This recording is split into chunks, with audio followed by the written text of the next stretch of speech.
кријат трошењата. Собранието мора да почне да функционира. Ова е пораката која денеска ја испрати евроамбасадорот во земјава Дейвид Гир, презентирајќи го новиот извештај за Македонија од Европската комисија, во кој собранието е ставено на тапет за својата нефункционалност. Parliament's role will be crucial throughout the accession process.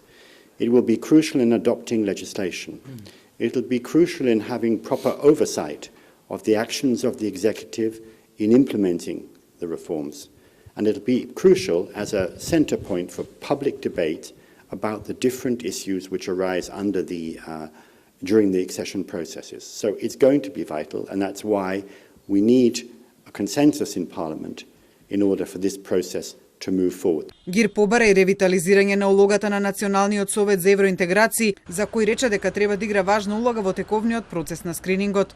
А токму преку Националниот совет за евроинтеграција, на чие чело е пратеникот од редовите на ВМРО ДПМН на Александар Николовски, владата ќе се обиде да го премости јазот со опозицијата за деблокирање на работата на собранието. Јас пак ќе кажам, еве, отворено нудам подадена рака на Националниот совет за евроинтеграција и незиниот председател Александар Николовски да седнеме и да разговараме како да направиме реформска агенда поврзана со извештајот на Европската комисија, кој што во собранието законодавниот дел од таа агенда ќе се одвива без блокади и без пречки, а при тоа ќе даде можност на опозицијата и да учествува во тоа, и да критикува, и да предлага. Сепак Маричич одговорноста и можноста собраниските процеси да бидат откочени ги префрли на конто на опозицијата. Имаме стратегија од опозицијата собранието да не функционира. Значи се работи за политичка стратегија, не за инцидент.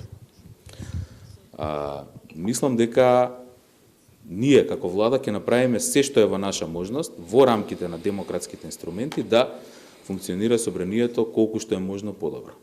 Но не може да ја ослободиме опозицијата од одговорност за тој дел на нефункционалност. Гир денеска искористи пресконференцијата и официјално да му го врачи новиот извештај на Европската комисија за земјава на вице-премиерот за европски прашања.